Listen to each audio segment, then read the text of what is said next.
This is my review of the Empress Effects Zoia pedal.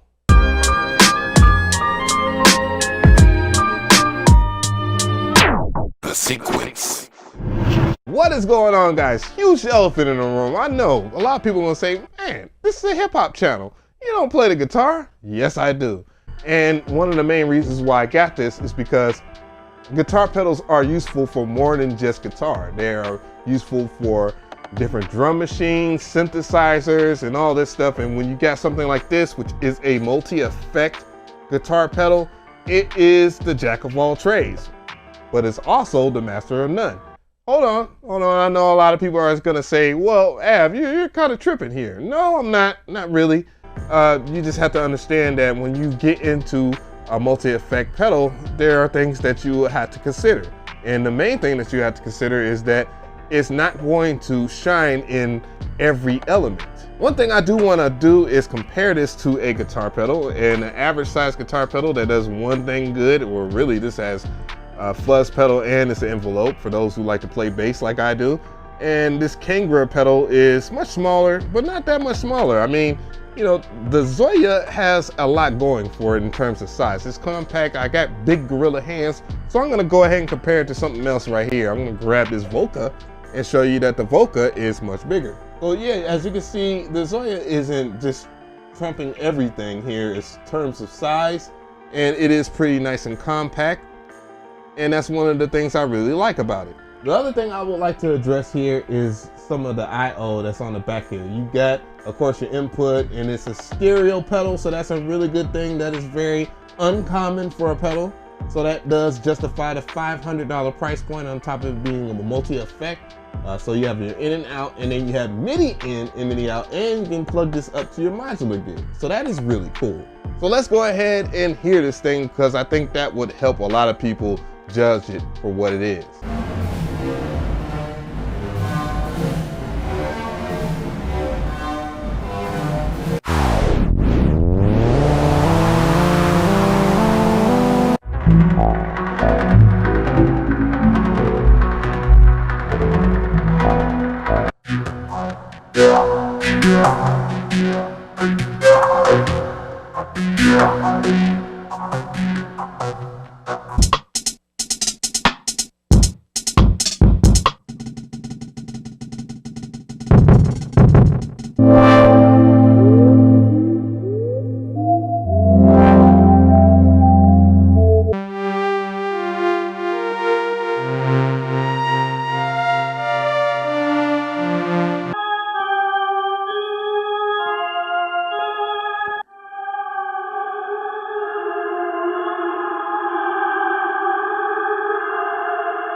So this is Zoia in the flesh here from the top down view. I'm gonna go ahead and play what I'm going to use as far as processing sound right now. Let's go.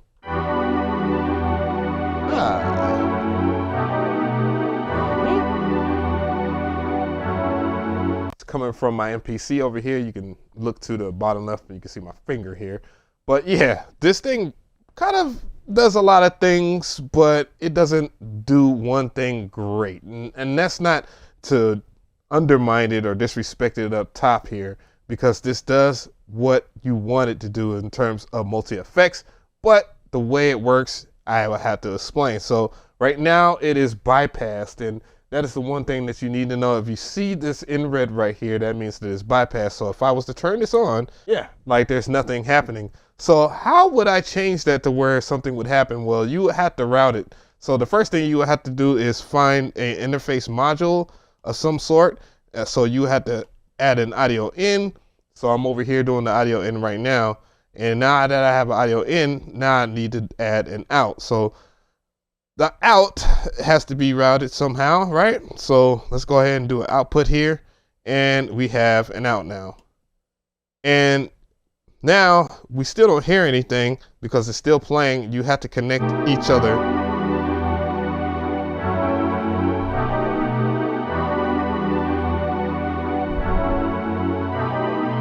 And that could be very, very, very, very confusing. One thing I do want to applaud Empress for is the fact that they included a manual. It's like they almost knew that everybody was going to need that, right? because this does do a lot for what it's worth. And this manual it's not light work here. It's not light work. I did read it to get a firm understanding of how it will work. I just saw an opportunity and I just wanted to review it because so much hype behind it. So again, with that, the workflow is as follows. So basically, if I want to do a reverb, I would just go ahead and click on the area and then select what you call an effects module. So from the effects module, I would pull up a reverb. Let's go ahead and pull up a ghost reverb. Let's hope for the best here. Now, from here, if I was to play what I had before, there's nothing happening right now. So I would have to connect it, right? So let's go ahead and connect it right here. And then I had to connect it to the output. And now, go ahead and turn it off.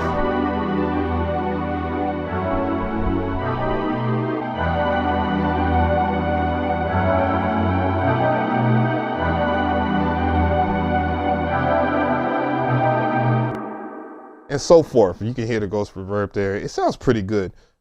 From here, you can click on different parameters. You could do more of the mix, and once you click on more of the mix, you would go ahead and dial in more of the mix here. And one thing I will say, these knobs do feel very good.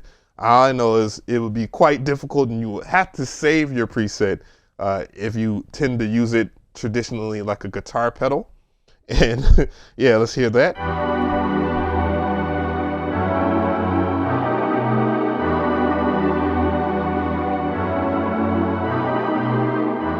Turn it down a little bit here. Let's add some resonance. Add rate. Let's just go crazy.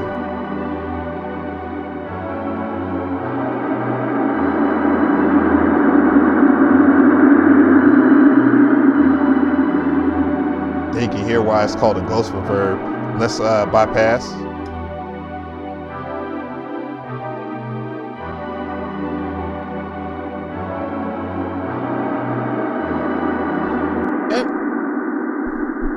Yo, that is mad crazy. Insanity here. So now it doesn't stop here. Like, one of the main things I would say that I enjoy about, having such a workflow like this, despite the learning curve that you have to go through, is, the sky's the limit. So you can add different modules, you can add control modules, audio modules, interface modules, and you can just scroll here and you can see what you get. You got MIDI CC, because this can plug up to a keyboard. You can set it up to where it can plug up into your modular gear too as well. If you don't like what you see over here, you can go up back a screen with this button right here. And you can also do different pages worth of stuff too as well. You don't just get what you see right here. So that is actually really good. Let's go into audio modules here. Let's grab granular. Let's see what that is about.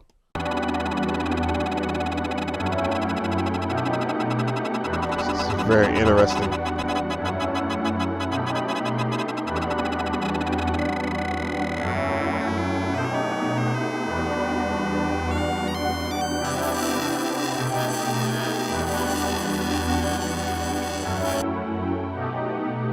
Yeah, that's very interesting. So granular is pretty cool. But I don't think that's its intended work. I think its intended work is for anything else outside of audio processing. So I just went on ahead and deleted it. So basically you would just hold this button right here and then hit the trash can button and throw away that effect. So what I'm gonna do is experiment with some other stuff so you can see what I'm talking about. I went and did a bit modulator just to hear how it would sound like beforehand, and let's go ahead and do that. You can hear it has that lo-fi crinkle sound to it. And now it's starting to come alive in certain senses here. And you can hear some of the craziness they can do. You can turn it up and down. I gotta turn it up. Let's go ahead and get rid of all that stuff here. Again, I'm gonna go ahead and make sure that I demonstrated this time. I have this effect here. I'm gonna delete that effect. I'm gonna go over here, delete it out of there. So now it is gone forever. So now let's see if we can grab an LFO and apply it to effects. Now that is pretty decently crazy for me to do. So let's go in here. We're in the control modules here. I just selected a a part of the grid that I really wanted here. And now I'm gonna go select an LFO. Let's see what the LFO is going to bring to the table here. I see it, CV control. I wonder, if you can select the LFO and put it into a different parameter. Now I want to do that, so I want to put it into this parameter and see if I can get it into there. Oh, that's crazy. So that was one of my main ideas that I had. Let's see if it actually took though.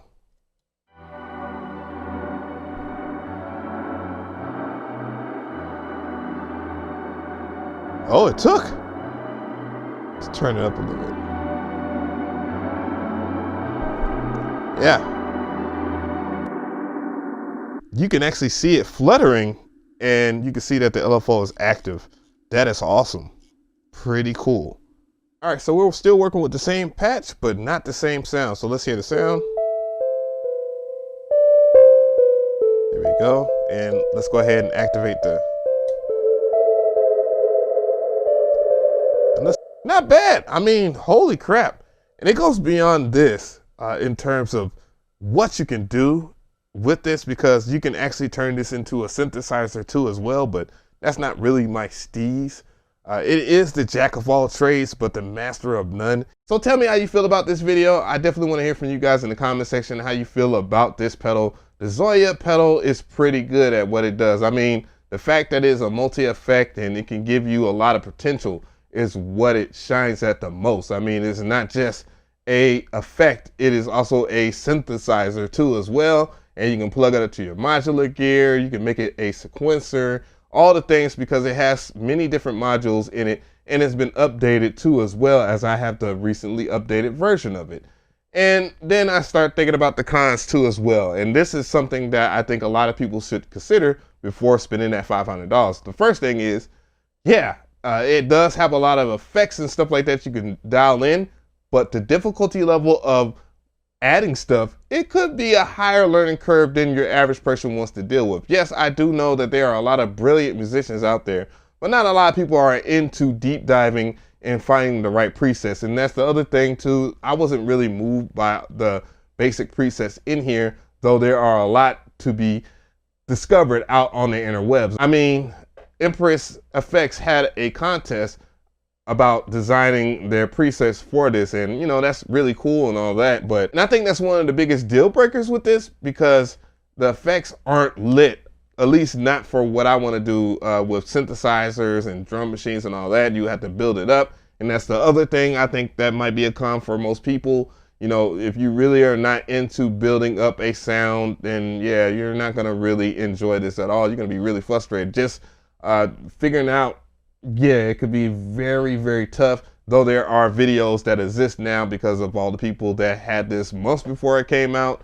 And yeah, it's just one of those things where you can just do some discovery and go to other channels and all that. That's cool. But it does come with a manual that does explain everything, and that's how I learned.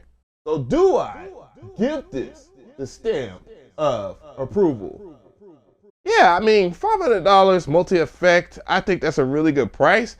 Again, I just think that I would have to say 75%, because it could be very counterintuitive. I mean, the way it's laid out is not an easy thing to figure out. So that's one of the things that is a turnoff.